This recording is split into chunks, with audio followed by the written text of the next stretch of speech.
Hello दोस्तों, आप सभी का स्वागत है एग्जाम 95 परिवार में। मैं दीपक साइगल और आपके लिए लेकर उपस्थित हूं बिहार दरोगा का फर्स्ट शिफ्ट का कुछ क्वेश्चन पेपर वायरल हुआ है और जो एक करेक्ट है, एग्ज़ाम में यही प्रश्न आया हुआ था। तो थोड़ा खुशी भी है और थोड़ा दुखी भी है।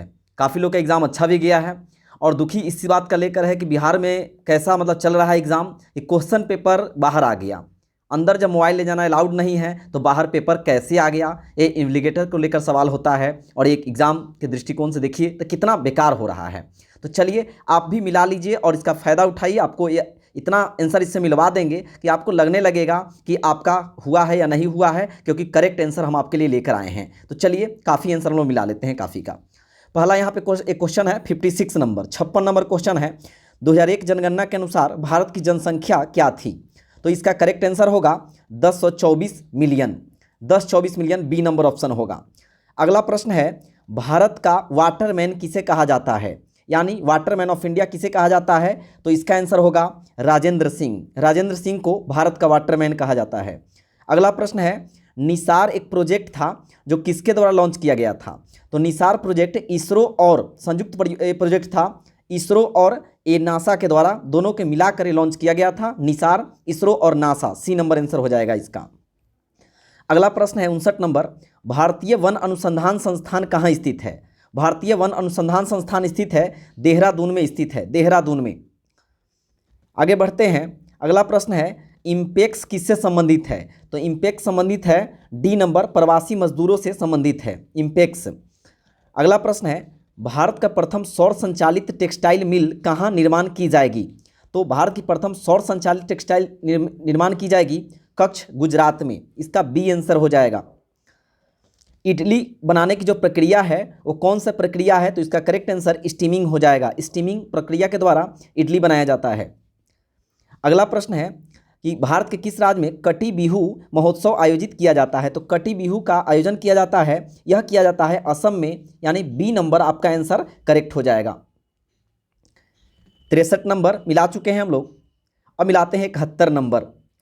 अरुणोदय योजना किस राज्य द्वारा प्रारंभ की गई है? अरुणोदय योजना शुरू की गई है असम के द्वारा, असम के द्वारा, बी हो जाएगा। 72 नंबर क्वेश्चन है, निम्नलिखित में से किससे रामसर प्रस्ताव संधि, रामसर कन्वेंशन संबंधित है? आर्द्र भूमि का संरक्षण, डी नंबर करेक्ट हो जाएगा। 73 नंबर प्रश्न है, फिलिप स्प्रेट नामक अंग्रेज को सजा हुई थी, कौन से केस में फिलिप स्प्रेट नामक अंग्रेज को सजा हुई थी? इसका करेक्ट आंसर होगा मेरठ षड्यंत्र केस में। 74 नंबर प्रश्न है, भारत का सबसे उत्तरी बिंदु कौन सा है? उत्तरी बिंदु जो है इंदिरा कॉल है, इंदिरा कॉल उत्तरी बिंदु है इसका। 75 नंबर क्वेश्चन को मिलाते हैं। फजल अली आयोग किससे संबंधित है? तो राज्यों के पुनर्गठन से संबंधित है फजल अली आयोग। 76 नंबर प्रश्न था, सौर सेल बनाने में प्रयुक्त किए जाने वाला तत्व कौन सा है? तो सिलिकॉन है। सौर सेल बनाने के लिए सिलिकॉन का प्रयोग किया जाता है।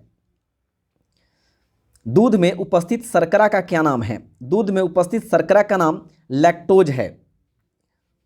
78 नंबर क्वेश्चन है कि निम्न नाभिकीय क्षय में उत्सर्जित कणों का क्रम कौन सा है? तो सी होगा, अल्फा बीटा गामा होगा। अंतर्राज्यीय विवाह को प्रोत्साहन करने के लिए उड़ीसा सरकार ने कौन सा वेब पोर्टल प्रारंभ किया है? 17 नंबर क्वेश्चन है, तो इसका करेक्ट आंसर सुमंगल हो जाएगा। सुमंगल एक पोर्टल लॉन्च किया गया है उड़ीसा के द्वारा अंतर्राज्यीय विवाह को प्रोत्साहन देने के लिए। अगला प्रश्न है 18 नंबर, पानी में कौन सी धातु, निम्न में से पानी में कौन सी धातु मिनीमाता रोग का कारण बनती है? तो पानी में मिनीमाता रोग होने का कारण है पारा मरकरी है, यानी मरकरी के कारण मिनीमाता रोग होता है। 19 नंबर प्रश्न है, जहांगीर के शासनकाल में निम्नलिखित में से किस चित्रकार को नादिर उल असर के खिताब से नवाजा गया था? तो 19 का करेक्ट आंसर हो जाएगा उस्ताद मंसूर, उस्ताद मंसूर। 20 नंबर प्रश्न है, निम्न में से किस कंपनी ने सन 1983 में ह्यूमिलियन का विक्रय प्रारंभ कर दिया था? तो एली लिली, एक कंपनी का नाम है एली लिली, 1983 में ह्यूमिलियन का विक्रय प्रारंभ कर दिया था, आरंभ कर दिया था। आगे बढ़ते हैं। 21 नंबर प्रश्न है, भारत में संघीय न्यायालय की स्थापना किस अधिनियम रिपोर्ट द्वारा की गई थी? तो इसका करेक्ट आंसर हो जाएगा डी नंबर, भारत सरकार अधिनियम 1935। भारतवर्ष में जल प्रदूषण निरोध एवं नियंत्रण अधिनियम किस वर्ष में पारित किया गया? तो इसका करेक्ट आंसर हो जाएगा 22 का डी हो जाएगा, 1974 में पारित किया गया था। 23 नंबर प्रश्न है, जब 1942 में अखिल भारतीय राष्ट्रीय कांग्रेस ने भारत छोड़ो आंदोलन छेड़ा था तब भारत का वायसराय कौन था? तो लिनलिथगो था, लॉर्ड लिनलिथगो। 24 नंबर प्रश्न है, वर्ग संघर्ष की अवधारणा किसने दिया था? Class struggle. तो 24 का ए हो जाएगा, कार्ल मार्क्स हो जाएगा, कार्ल मार्क्स। आगे देखते हैं 25 नंबर प्रश्न क्या पूछा है कि निजी क्षेत्र में लघु व मध्यम उद्योगों के विकास के हेतु औद्योगिक साख व निवेश निगम का प्रयोजनकर्ता कौन था? तो 25 का करेक्ट आंसर हो जाएगा विश्व व्यापार संगठन हो जाएगा, विश्व व्यापार संगठन। 26 नंबर प्रश्न है, उत्पादन संभावना परिधि के अंदर स्थित बिंदु क्या है? तो इसका हो जाएगा सी नंबर, साध्य और कुशल दोनों हैं। 27 नंबर प्रश्न है, हर्षवर्धन के साम्राज्य की राजधानी कहाँ थी? तो हर्षवर्धन के साम्राज्य की राजधानी कन्नौज थी, कन्नौज। 28 नंबर प्रश्न है, एक समाज की बैठक में 10 व्यक्ति उपस्थित है, सभी एक दूसरे से एक बार हाथ मिलाते हैं, कुल कितने हाथ मिलाए? तो एक फार्मूला होता है n × n-1/2 होता है।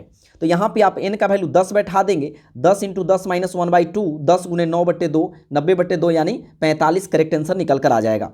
तो इसका आंसर 45 हो जाएगा। 29 नंबर सवाल मिलाते हैं हम लोग, ग्रीष्म ऋतु में होने वाली वर्षा को कहाँ आम्र वर्षा के नाम से जाना जाता है? तो 29 का करेक्ट आंसर होगा केरल। 30 नंबर प्रश्न है, नामदफा नेशनल पार्क किस राज्य में स्थित है? तो नामदफा नेशनल पार्क स्थित है, 30 का करेक्ट आंसर हो जाएगा सी नंबर, अरुणाचल प्रदेश में। 31 नंबर प्रश्न पूछा है, भारत की संसदीय प्रणाली में शून्य काल का आशय क्या है? तो बी नंबर हो जाएगा, प्रश्नकाल और कार्य सूची की अगली मध्य के बीच समय एक सदस्य की अनुमति के बिना कोई विषय उठाते हैं। तो फ्रेंड्स, और भी कुछ क्वेश्चन हैं जो हम यहाँ पर डिस्कस करेंगे। यूटोपिया पुस्तक पूछा गया था, यूटोपिया के लेखक कौन है? तो यूटोपिया के लेखक है टॉमस मूर, टॉमस मूर है यूटोपिया के लेखक। ये सभी प्रश्न अभी वायरल हो रहा है एग्जाम से, तो एग्जाम अगर हुआ उस समय क्या हुआ तो नहीं पता, अंदर होंगे वही बताएंगे, लेकिन बाहर क्वेश्चन पेपर कैसे आया ये बहुत बड़ी सवाल है। जो एग्जाम देकर आ रहे हैं, बात कर रहे हैं उनसे, तो बोला जा रहा है कि यही क्वेश्चन पूछा गया एग्जाम हॉल में, बाहर क्वेश्चन कैसे आया। अगला क्वेश्चन है, 2024 ओलंपिक कहाँ होगा? तो यह होगा पेरिस में। 2024 का ओलंपिक कहाँ होगा? पेरिस में होगा। आगे पूछा गया था हर्बल पार्क, हर्बल पार्क कहाँ है? तो यह उत्तराखंड में स्थापना किया गया है, हर्बल पार्क उत्तराखंड में। आगे पूछा गया था खाद्य श्रृंखला में सर्वाधिक कहाँ पे कौन सा है, मतलब कौन सा है सर खाद्य श्रृंखला में? तो अपघटक है। तो आपको याद रखना है अपघटक क्या है, ये मिला लेंगे आप। चाय उत्पादन में प्रथम स्थान कौन सा राज्य का है? तो असम का है। चाय उत्पादन में प्रथम स्थान असम का है। आगे एक और प्रश्न पूछा गया था, नाभिकीय रिएक्टर में श्रृंखला अभिक्रिया को नियंत्रित करने के लिए क्या किया जाता है, किसका यूज करते हैं? तो मंदक यानी मॉडरेटर का प्रयोग करते हैं, मॉडरेटर का। एक और प्रश्न पूछा गया था, एक रीजनिंग था, पहला नंबर जो सवाल सेट में पूछा था रीजनिंग का, जो आपको बैठेगा 1 का क्यू माइनस 1 पूछा गया था। ऐसे क्वेश्चन था 1 का क्यूब माइनस 1 तो यहाँ हो जाएगा 0, 2 का क्यूब माइनस 1 तो यहाँ 8 में से 1 गया तो यहाँ 7 हो जाएगा यहाँ पे। फिर पूछा गया 3 का क्यूब माइनस 1 तो यहाँ पे हो जाता 26 दिया हुआ था। इसी प्रकार आगे बढ़ेंगे तो आपको मिलेगा 7 का क्यूब माइनस 1 यानी कि 343 में से 1 घटा दीजिए तो 342 इसका करेक्ट आंसर हो जाएगा। तो अभी मेरे पास जितने भी प्रश्न आया है उसका हम करेक्ट आंसर आपको देने की कोशिश किए हैं। तो प्लीज़ चैनल पर पहली बार अगर देख रहे हैं मेरे वीडियो को तो सब्सक्राइब कर दीजिएगा इसी तरह के लेटेस्ट अपडेट के लिए। मिलते हैं नेक्स्ट वीडियो में। जय हिंद, जय भारत।